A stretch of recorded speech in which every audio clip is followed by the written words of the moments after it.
algo que no tiene vida, algo que no reacciona, algo que no se manifiesta, es porque no tiene vida, no puede moverse por sí mismo. Y en este libro de Apocalipsis encontramos algo interesante acerca de la iglesia de Sardis. ¿Por qué se asegura que es una iglesia agonizando?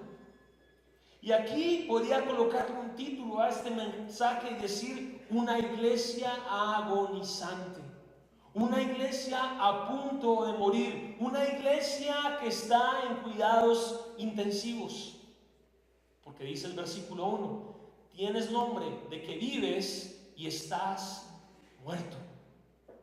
Y no sé cuántos de ustedes les ha pasado esa situación de considerar que hay cosas que se pueden dar pero finalmente nunca se dan, de tener sueños y anhelos pero no se logran, o de vivir en el pasado. Yo efectué X o Y cosas, pero hoy día nada de eso existe y se quedó en el pasado. Y muchas veces hablamos de nuestras victorias pasadas. Hace cuando yo estaba en ese lugar las cosas se hacían de esta manera y la otra, pero hoy día ya no hace nada.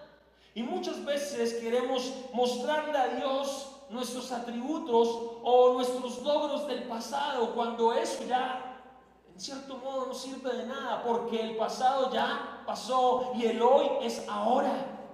¿Y qué estás haciendo ahora, iglesia? ¿Qué estamos haciendo nosotros como iglesia para impactar realmente vidas y para sobrevivir a lo que realmente es el cristianismo? Porque estamos entrando en una iglesia que está muriendo lentamente. Hoy día ser cristiano no significa vivir una vida realmente a las costumbres de la palabra de Dios, sino que ser cristiano es vivir según me parece, según tengo el concepto de lo que es ser hijo de Dios. Entonces ya podemos negociar muchas cosas, aún en nuestra manera de hablar, en nuestra manera de interpretar. Cuestionamos si realmente dar a la casa de Dios es algo que se debe hacer, si decir groserías está bien o mal, si decir mentiras probablemente no sea tan malo. Las mentiras son blanquitas algunas y esas las podemos decir. Y probablemente como cristianos estamos volviéndonos como los del mundo y estamos muriendo a las cosas de Dios, nos estamos olvidando de su palabra y estamos siendo como todos los demás. Y es difícil y triste que Dios tuvo que enviar allí un ángel a escribirle a esta iglesia. Porque si hablamos de la comunidad o de la ciudad de Sardis, fue una ciudad increíble, fue una ciudad llena de riqueza. A más o menos 650 años antes de Cristo, era una iglesia, era una ciudad poderosa donde se levantó esta iglesia y también logró muchas cosas. Pero a medida del tiempo, esta ciudad empezó a acabarse, a perecer, no tener resultados, no tener fuentes de vida, y sus ciudadanos empezaron a salir de ese lugar y la iglesia empezó a morir. Dios, interesado de despertarla, la iglesia envía a su ángel y envía este mensaje. Qué sorpresa que se han haber llevado los que están en la iglesia al leer esta carta, ¿verdad?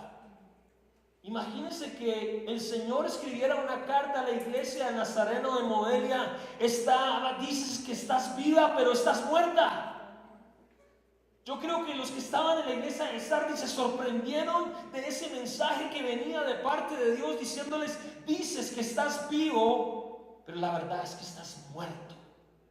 No tienes nada de mí.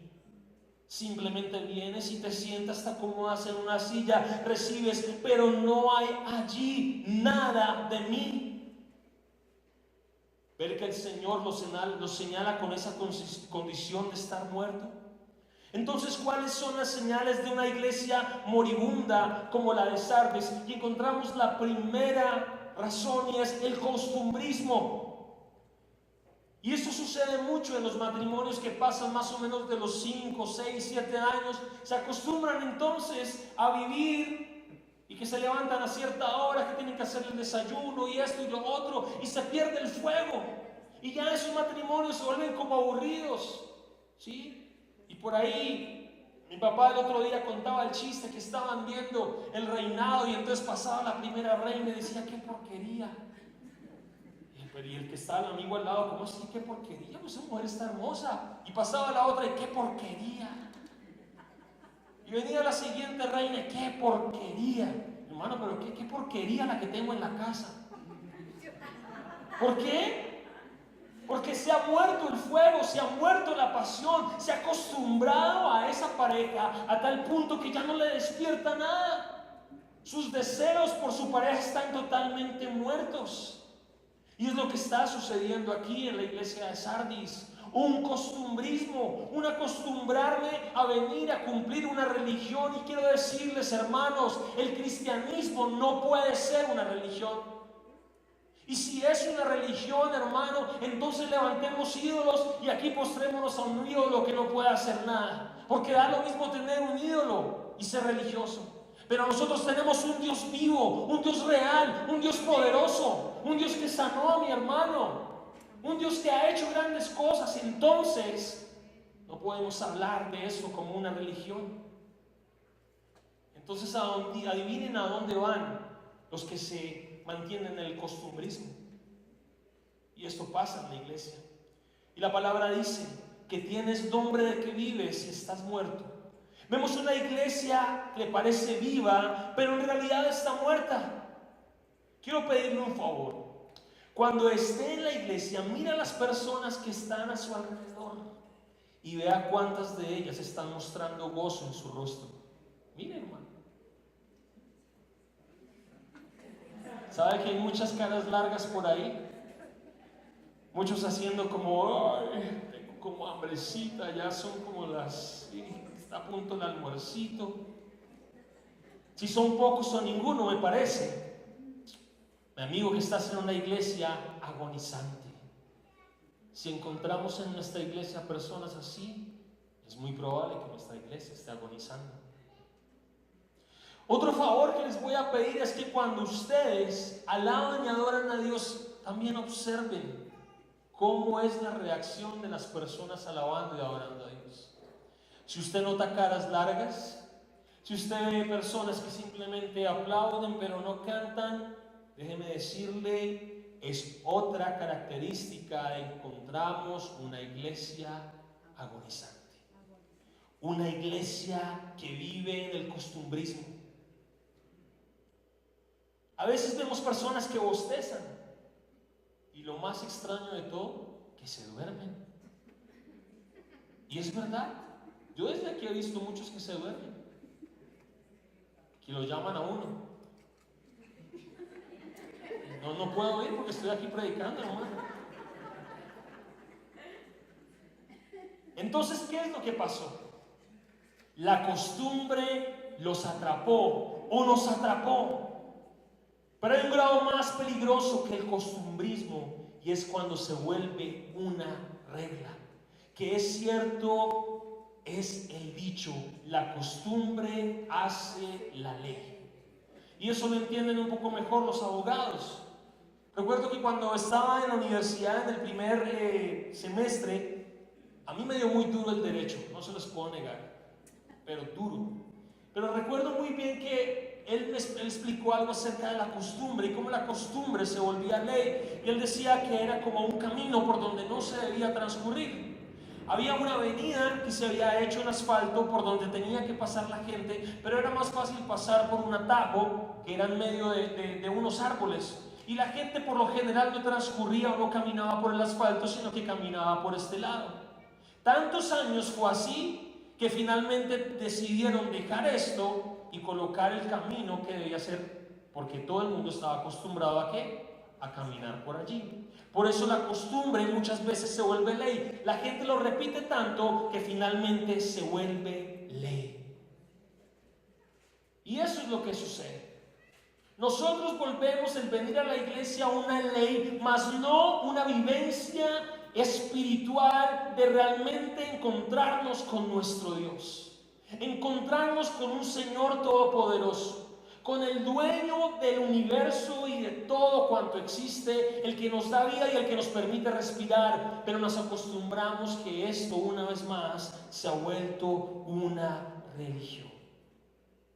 Un día martes, en una iglesia se estaba por celebrar una reunión El pastor había cambiado la forma en que se habían colocado las sillas. Cuando un líder de la iglesia se acerca al pastor y le dice: deje las sillas así como están. El pastor le pregunta: ¿pero por qué? Y el líder le responde: porque siempre lo hemos hecho así. Y eso sucede. Hermano, de pronto el día que usted va a las sillas de otra manera, que usted va a decir: uy, no, nos cambiaron la iglesia. Esta iglesia se fue para otro lado, se mundanalizó. Y hemos querido vivir en costumbres. Y yo quisiera preguntarles a ustedes: ¿por qué asisten a la iglesia? ¿Por qué están aquí en esta mañana? Ahora, si es que vienen de vez en cuando, ¿no? Porque a veces ni vienen. ¿Cuál es la motivación que los trae a ustedes aquí a la casa de Dios? No sé, le digo a los jóvenes: vienen a ver a alguna niña, o a las niñas vienen a ver a alguna mancita pronto que está como pinta, o de pronto a Cristian que está tocando la guitarra, está soltero, no sé. Julio no, porque Julio ya se va a casar. ¿Cuál es la motivación? ¿Por qué asistes a la iglesia? Posiblemente estás haciendo cosas por costumbre.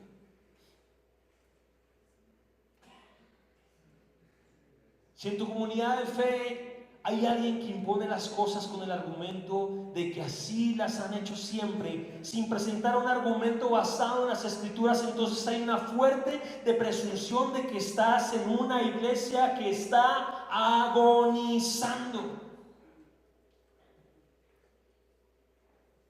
Yo, la verdad, cuando estaba allí estos días, esta semana, Dios colocaba en mí esta palabra y esta frase: iglesia agonizando. Iglesia agonizando. Y vinimos el miércoles en la noche a la oración y estábamos tratando un tema acerca de Hechos y cómo Pablo trata de una manera tan diferente realmente el predicar y el evangelizar y mostrar las cosas del Señor, que aún le dieron una tunda al viejo Pablo, que lo dejaron prácticamente como muerto y lo arrastraron hasta fuera de la calle. ¿Y sabe qué hizo, hermano? ¿Dónde queda la otra iglesia, la otra ciudad? Porque tengo que ir a predicar. Y yo decía: si a nosotros viniera alguien y nos diera una tunda por ser cristianos, yo creo que lo primero que diríamos: no puedo hacer nada, me voy para el médico, hermano, pastor, líder, ore por mí para ver, porque yo estaba evangelizando y vea cómo me dejaron. Obviamente esto no sucede en nuestros tiempos, pero definitivamente nos volvimos costumbristas. Qué fácil es ser cristiano en el siglo XXI, ¿no? Porque si usted no ha ido a la iglesia, lo único que hace es entrar a Facebook, colocar en línea la predicación de la comunidad cristiana nazarena y listo, ya usted se conectó con la iglesia, ya se acostumbró. Pero realmente, ¿por qué estás aquí en esta mañana? ¿Cuál es tu pasión? ¿Qué es lo que te mueve a venir a la casa de Dios? Y es la primera razón de una iglesia que está agonizando. La segunda señal que veo de una iglesia agonizante es la falta de santidad. Y el Señor dice: pero tienes unas pocas personas en Sardis, en el versículo 4, que no han manchado sus vestiduras. Ahora, pueden observar la realidad de esta comunidad de fe. Dios les está declarando que la mayoría han manchado sus vestiduras. Qué terrible esto, que en la iglesia cristiana hemos permitido el pecado, y el pecado es común, es normal. Es normal hacer cosas, como les decía al principio. Por lo general los cristianos no deberían hacer X o Y, pero los cristianos lo estamos haciendo. Y la santidad se ha perdido por completo. El viernes en la mañana estábamos en un ayuno aquí muy especial, quebrantándose en la presencia de Dios, quebrantando nuestras dificultades, nuestros errores, nuestras equivocaciones, pidiéndole perdón al Señor para que su presencia se manifestara, porque sí, en la iglesia hay pecado. Evalúese a usted mismo. ¿Cuáles son los actos que usted comete que delante de Dios no están bien? De los cuales el Señor lo ve a usted, porque muchas de las cosas que pasan probablemente nadie se da cuenta. pero Dios todo lo ve, Dios todo lo sabe. Y si no hay santidad, Dios no se manifiesta. Nosotros somos una iglesia que se llama la iglesia del Nazareno, llamados ¿a qué? A santidad. Llamados realmente a mostrar que definitivamente no podemos ser como los demás. No podemos ser como el mundo de afuera, sino que tiene que haber cambios en nuestras vidas. Es lamentable la filosofía de algunas iglesias que, basándose en el amor de Dios, permiten que sus miembros que dicen seguir a Dios vivan como a ellos les parezca. Y eso es muy lamentable. Ahora, es muy triste que muchas veces cuando nosotros vamos con la palabra a tomar un tiempo con algunas personas, no quieren ser ministradas, no quieren ser discipuladas. ¿Por qué? Porque tenemos que meter el dedo en la llaga donde están sus errores, y mucho de eso duele. Decirle a una persona: tienes que dejar de esto, tienes que dejar lo otro, muchas veces esa persona no quiere. ¿Por qué? Porque se siente agradada y aún así dices que es cristiano. Vienes a la iglesia y te consideras hijo de Dios. ¿Cómo puedes ser un hijo de Dios? ¿Cómo puedo llamarme un hijo de Dios viviendo lejos de su presencia, no viviendo en santidad? Ahora, hoy el mensaje de la santidad es un mensaje que no se trata. ¿Por qué? Porque es más fácil hablar de qué. Vamos para adelante, el Señor está contigo, Dios te va a levantar, Dios te va a sanar. Es más fácil hablar de positivismo en las iglesias que hablar de una verdadera santidad, porque cuando hablamos de santidad, entonces nos damos cuenta que tenemos que tomar una actitud de reverencia, de quebrantamiento, de venir a su casa y de postrarnos en su presencia para que Él nos limpie de todas nuestras actitudes incorrectas. ¿Sabe hasta qué punto ha llegado el irrespeto? Y muchas de esas cosas yo se los digo porque muchos momentos los he hecho donde el WhatsApp es más importante que Dios. Y nosotros estamos en la iglesia y nos testea alguien y el pastor está predicando y estoy revisando mi Facebook, estoy revisando a ver si tengo una noticia importante, no sé. Pero hemos perdido completamente la reverencia a nuestro Dios. ¿Y sabe qué me impactó? Una de las cosas que hizo Pablo que cuando vio allí en medio de esta ciudad, él sintió dolor. Y a nosotros ni siquiera nos duele muchas veces eso. ¿Sabe qué sería bueno, hermano? Que si vemos a un hermano que está al lado, que está por ahí texteando, decirle: hermano, con reverencia a Dios. Dígaselo con amor, está bien. Pablo se indignó de que en una ciudad adoraban a otros dioses, de que en una ciudad había pecado, y él se indignó y por eso fue a predicar. Y muchas veces nosotros no nos indignamos por esas cosas. Ya nos acostumbramos en que en el siglo XXI tenemos que respetar entonces a los homosexuales, tenemos que respetar que si fuma, tenemos que respetar que si es adúltero, tenemos que respetar todos los pecados y no nos contristamos como hijos de Dios de decir: necesitamos llevar un cambio a la sociedad. Necesitamos ir afuera. Y hablábamos el miércoles, bueno, ¿y cómo podemos hacer para ganar almas al Señor? Pues si es necesario tenemos que ir afuera y hablar con la gente, pues hay que hacerlo, hermano. Hoy día estoy en una empresa donde la estrategia para tener resultados es prospectar. ¿Qué es prospectar? Hablar de mi idea de negocio a otra persona para que tenga un resultado, en este caso económico. Y sabe que muchos de los que hacemos parte de esta empresa nos esforzamos para que mucha gente conozca de esta oportunidad. Pero me preguntaba yo, ¿me esfuerzo yo para realmente prospectar vidas para el Evangelio de Cristo? ¿Me esfuerzo yo para que otros conozcan acerca de Dios? Estoy haciendo mi lista de las personas que necesitan un mensaje del Dios Todopoderoso, conocer acerca de la salvación. Y sabe que muchos de nosotros ni siquiera estamos pensando en evangelizar a otros. Esta iglesia, si solamente se multiplicara por uno, ya estaría llena. Si cada uno de los que estamos aquí mostrara al Dios que tiene, estaría lleno de esto. ¿Cuántas personas les has hablado de Cristo? ¿Cuántas personas en estos 6 meses, en este momento, están aquí en la iglesia que tú trajiste, que tú les hablaste del Señor? Digámoslo así, que tú lo prospectaste para el reino de los cielos. A Dios no le va a importar cuánto dinero tienes. A Dios no le va a importar cuántas canciones cantamos. A Dios no le va a importar cuánto diezmamos. A Dios le va a importar cuántas personas les hablaste de esto. ¿A cuántas personas les hablaste de la salvación? Sí, porque mucha gente dirá, no, pues claro, si quieren traer gente a la iglesia para que se llenen de plata y para que diezmen más. No, hermano, si le digo la verdad, ni el 30% de los que están aquí diezman. Y eso es un problema entre Dios y ellos. Yo ahí no me meto. Entonces el problema no es el dinero. El problema es que no predicamos la palabra de Dios. El problema es que no estamos pensando que Jesucristo está pronto a venir por su iglesia. Y ¿sabe qué, hermano? Los que no conocieron de Cristo se quedan. ¿Y sabe qué van a sufrir? Hermano, lea Apocalipsis. Lo que van a sufrir no es nada bonito. Y posiblemente muchos de ellos sean sus hermanos, sus primos, sus papás, sus tíos. ¿Quieren ver a ustedes, a sus familiares en el infierno o sufriendo tales cosas de las cuales habla la palabra de Dios?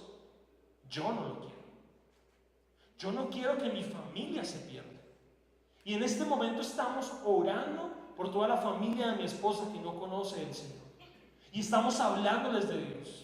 Y es un constante insistir en que conozcan que nosotros conocemos de un Dios que puede cambiar sus vidas y por qué necesitan recibir a Jesucristo en su corazón. Es difícil lo que estoy hablando, yo lo sé, pero hagámoslo una realidad. Si hoy fuera el día en que el Señor nos llama delante de su presencia y nos preguntara, ¿cuántas personas les hablaste? Probablemente con vergüenza Él pudiese sacar una lista y decirnos los nombres de nuestros mejores amigos, y nunca los hemos llamado a conocer a Dios. Nos hemos quedado quietos como iglesia, y por eso la iglesia agoniza, porque la iglesia no es este edificio. La iglesia no son estos instrumentos, la iglesia no es el sonido, la iglesia somos nosotros, y se constituye de vidas y almas que buscan y rinden su vida a Dios. Esa es una iglesia, y si la iglesia no se está movilizando, está agonizando, a punto de morir. Es increíble que cuando uno lee Mateo capítulo 24, dice que Dios tiene que acelerar prácticamente su venida porque el amor de muchos se está enfriando. Y probablemente a ti solo te importes tú, nada más que tú y solamente tú. Y eso significa que el amor se está enfriando. Una tercera razón de por qué la iglesia está agonizando, y es un abandono de la doctrina bíblica, o sea, de la palabra del Señor.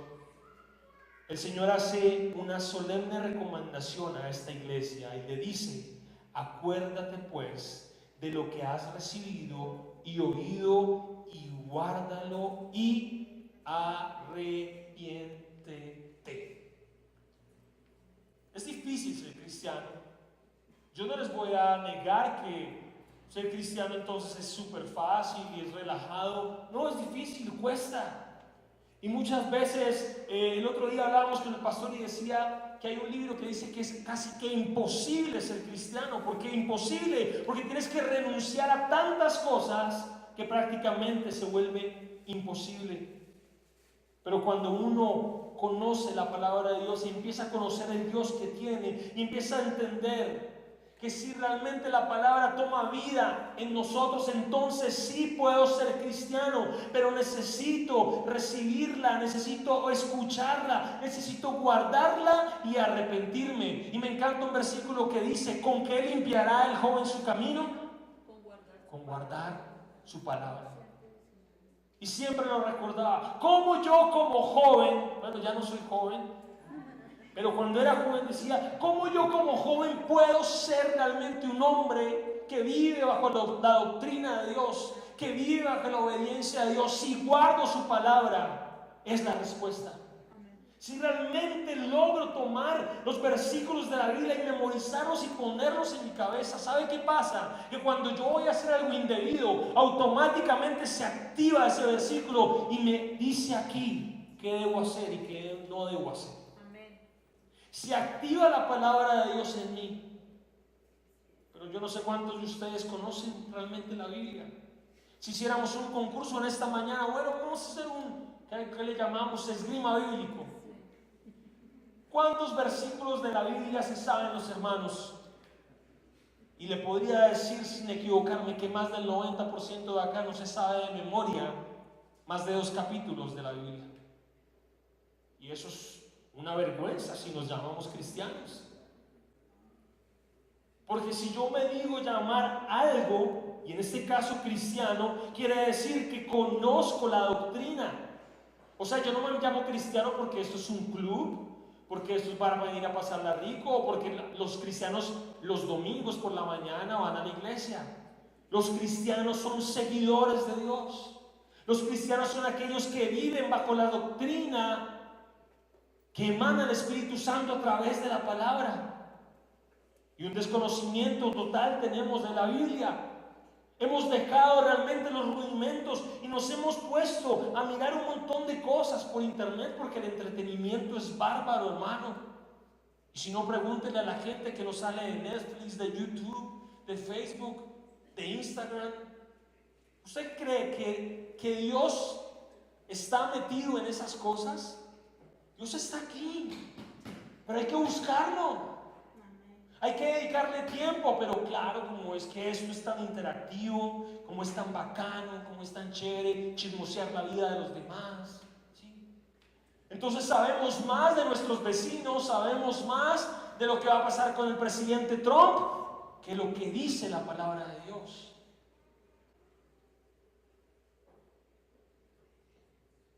Y déjenme decirles que de todas maneras yo no quiero ser tan fuerte hablando a la iglesia porque es duro a veces entender esta realidad. Pero si alguien que primero tiene que darse golpes en el pecho soy yo, porque necesitamos cambiar, hermanos, si no la iglesia se muere. Y eso es una realidad.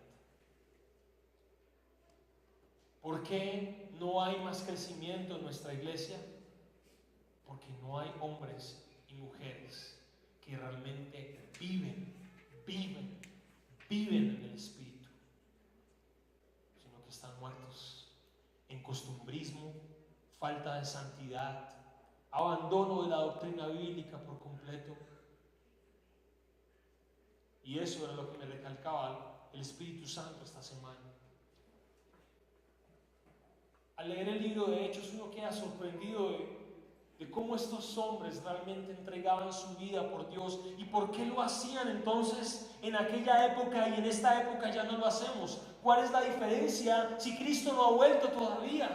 No hay ninguna diferencia. Pero pareciera que el cristianismo hoy día es otro. Ya no es el mismo de los hechos de los apóstoles.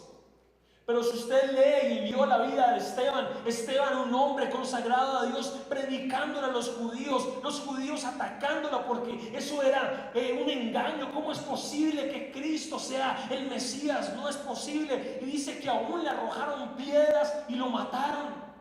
Pero él no tuvo temor de predicar la palabra. Y uno está allá en la universidad y entonces está el amigo de al lado y ¿será que le digo? De pronto me arroja un ladrillo. ¿Qué al ladrillo le va a arrojar? Nada. Pero nos quedamos callados y dejamos que las mentiras del mundo sean una realidad para las personas y entonces no debatimos la verdad de Dios. No salimos a realmente generar una revolución como lo se hablaba en Hechos de los Apóstoles. Vamos a revolucionar. Y se hablaba de Pablo, se hablaba de Pedro como los que revolucionaban. como los que cambiaban las cosas. Estos manes están alborotando todo. La iglesia de Modelia puede alborotar las cosas aquí en este barrio. Usted puede alborotar a sus amigos, usted puede alborotar a su familia, demostrarles a un Dios que vino al mundo a morir en la cruz para salvarlos de un castigo eterno, y que si no se arrepienten van a ir al fuego por toda la eternidad. Y esa es la realidad. Nosotros no tenemos que comer cuento, hermano. Hermano, usted no acepta, no recibe a Jesús, así como lo hablaba Pablo. Pablo les dijo allí a los atenienses: el Dios al cual ustedes no conocen, Él es el dueño del universo, Él es el dueño de todas las cosas, y a través de Jesucristo, el Mesías, su enviado, vino a traer transformación y a limpiar de pecado. Él no se ponía con cuentos, le decía de una vez cómo eran las cosas, y si no querían aceptar, dice allí que hasta se rasgó los vestidos y dijo: ok, usted no quiere recibirlo, me voy para otro lado a predicar. Y no quiere decir que si un amigo o un primo suyo no lo recibe, entonces usted, ya no vuelva a hablar de Dios, ya no vuelva a predicar. Hermano, hay más gente que necesita conocer de Dios. Entonces, ¿qué está pasando con la iglesia? Está agonizando, está allí en esa sala donde prácticamente está moribunda, donde necesita despertar, donde necesita un avivamiento, y estamos orando a Dios por un avivamiento en medio de nuestra iglesia. Y yo no dudo que tenemos una guerra espiritual, porque si usted ve todos estos bares y todas estas cosas, eso no es Dios que lo puso. ¿Sabe quién lo puso? Y sabe quién está en medio de todo eso. ¿Sabe quién quiere que haya más borrachos? ¿Sabe quién quiere que haya más promiscuidad, que haya más infidelidades? ¿Sabe quién quiere eso? El diablo. Él quiere eso. Y por eso hace todo lo que sucede en nuestro mundo. Pero nosotros estamos brazos cruzados, quietos, tranquilos. Estamos bien aquí en la iglesia. Estamos bacano, cantamos chévere, no sé qué. Pues ¿qué más? Pero el mundo se está perdiendo sin Jesús. El mundo se está perdiendo sin Dios. Muchos hicieron compromisos con Dios. Muchos vinieron y se postraron años anteriores, meses anteriores, de que le iban a servir. Y hoy día, a veces dudan si vienen o no a la iglesia. Muchos dijeron: yo quiero servirte, Señor. Estoy dispuesto, voy a entregar mi vida. Y hoy día ni siquiera asisten a la oración. La iglesia está agonizando. La iglesia está pasando por una crisis. Y si los que habitan y viven en ella no se dan cuenta de esto, entonces vamos a morir lentamente. Y por eso es que allí escribe Juan, recibiendo un mensaje de Dios a la iglesia de Sardis: despierta, levántate, despierta, levántate. Nosotros estamos haciendo oración los martes a las 5 de la mañana y los miércoles en la tarde. El promedio de la gente que viene a orar, hermanos, con tristeza, más o menos el 5%, el 10% de los que estamos acá. Porque hay cosas más importantes. Eso lo mide usted, yo no me puedo meter en su vida. No sé qué es lo importante para usted, pero yo sí sé lo que es importante para mí. Y lo importante para mí es venir a buscar su presencia. Y no permitir que esto siga sucediendo en medio de nuestra sociedad. Que el presidente Duque va a cambiar nuestra sociedad. No, no lo va a hacer. Que el alcalde que estaba a cambiar nuestra sociedad, no lo va a hacer. Los que cambian una sociedad somos los hijos de Dios, que nos quebrantamos, que invitamos su presencia y que entendemos cuál es la razón de lo que Dios quiere hacer en medio de una sociedad. Porque hasta hoy día están hablando de todos los que están poniendo en los gabinetes, ¿no? Que un montón de corruptos y eso. Es la misma historia que se repite una y otra vez. Y entonces, ¿qué hace la iglesia? Sleeping. Let's go to sleeping. No podemos seguir durmiendo, hay que despertar, iglesia. Le damos más importancia a muchas otras cosas que no los tienen que tener. Y me paro como probablemente Pablo se paró en muchas sinagogas y exhorto a mi iglesia: iglesia, despierta. Estamos agonizando. Si nosotros no tomamos hoy realmente esto con nuestras manos, en buscar la presencia de Dios, nos perdemos. Nos perdemos en el mundo. Y se lo digo porque lo he visto en otras personas que ya ni oran, que ya ni leen la Biblia, ni compran el tiempo con Dios, porque dicen: bueno, pues me ahorro 7,000, bacano, y pues lo puedo hacer por internet. La realidad es que no lo hacen. No lo hacen. Hermano, hay tantas cosas en el internet que usted se puede formar, que puede aprender, pero usted cree que usted lo hace. No, usted prefiere ver cosas de videos, perder el tiempo. Pero no le damos importancia realmente a la palabra, realmente a la oración. ¿Sabe por qué no se volvió a hacer cursos aquí como hacíamos teológicos? Porque terminaban 3 o 4, o terminaban siendo los mismos de siempre, los mismos líderes, pero personas nuevas llamadas al ministerio, realmente que sienten pasión por Dios. Y yo les digo una cosa, y al ministerio de alabanza también: es verdad que nos esforzamos nosotros para ser músicos y todo esto, y servir a Dios, y es importante, pero primero en la música está realmente evangelizar, que personas conozcan al Señor. Y yo puedo cantar muy bien aquí, pero si yo no estoy tocando vidas allá, ¿de qué me sirve cantar? Si yo no estoy trayendo personas nuevas a la iglesia, ¿de qué me sirve tocar un instrumento? ¿De qué me sirve ser el líder? Sí, está bien, estamos para servir, pero yo puedo servir hasta en una cafetería. Y puedo ayudar a la gente a que se acomode, puedo hasta servir en un evento, pero realmente servimos para que la gente conozca de Dios. Yo creo que tenemos que cambiar muchas cosas y empezar a traer lo que realmente los apóstoles hacían. ¿Y sabe qué debemos hacer, hermano? Ir a visitar hermanos, orar en las casas, traer la presencia de Dios. Hay mucha gente que tiene necesidad aquí en la casa de Dios, y muchos de nosotros ni lo sabemos. ¿Por qué? Porque nos sentamos y nos vamos, nos sentamos y nos vamos, y muchos tenemos o tienen necesidad y lo desconocemos. ¿Por qué? Porque estamos pensando en nosotros, en nosotros, en nosotros, en nosotros. Pero Dios quiere realmente un cambio.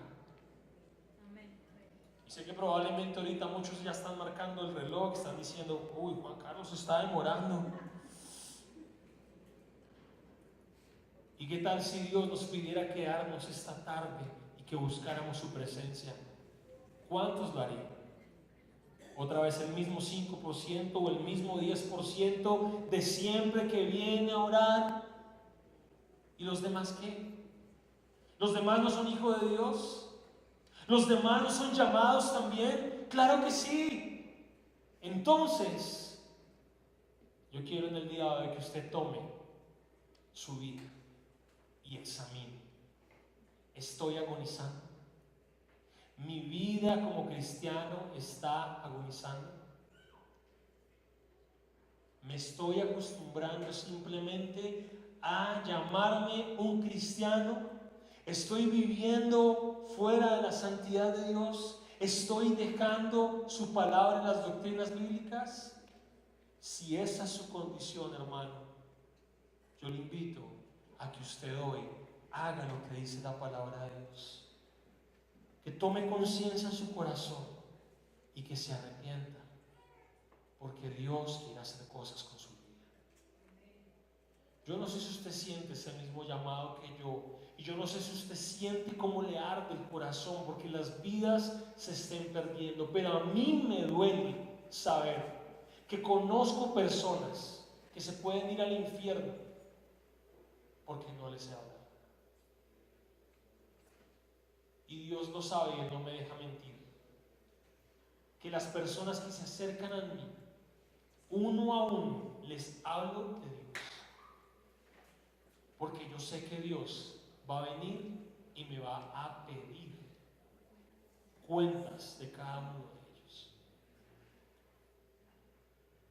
Me encanta una parábola o prácticamente una historia que contó el Señor acerca de los talentos.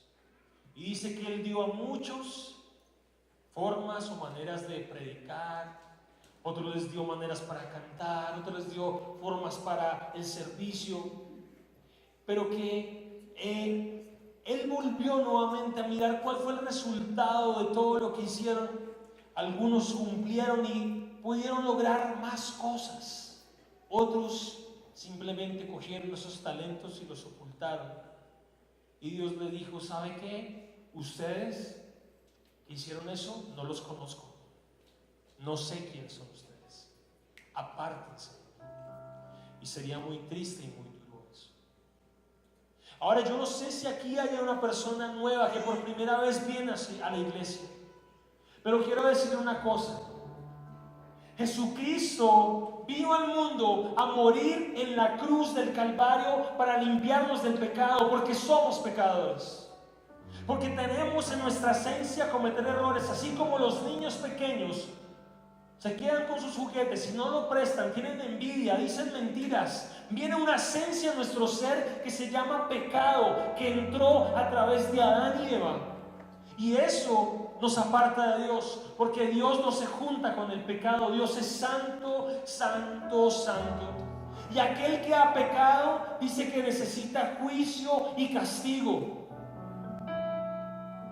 Pero resulta que Dios, en su amor tan grande para con nosotros, decidió dar su vida y entregarse en la cruz para perdonar tus pecados y mis pecados, para que tú y yo no paguemos la consecuencia de esos pecados y pudiéramos ser salvos y entrar al reino de los cielos y no pagar por aquella consecuencia.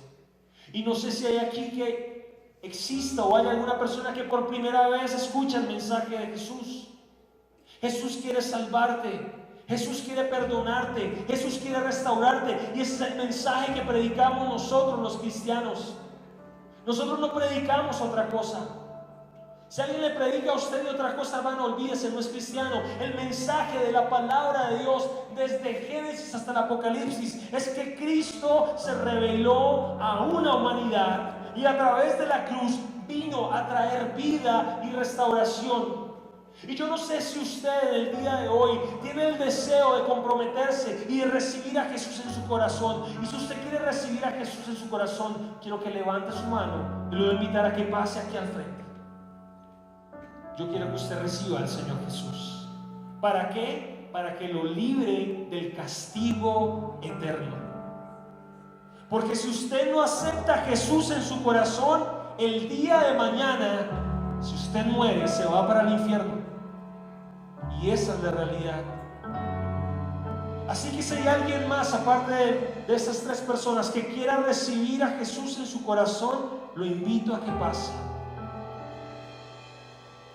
Y mucha gente dice: ay, pero ¿por qué tengo que pasar al frente? ¿Sabe que Cristo murió al frente, desnudo de todo un mundo de gente? Por eso nosotros hacemos que nuestra decisión sea una decisión que la gente pueda ver.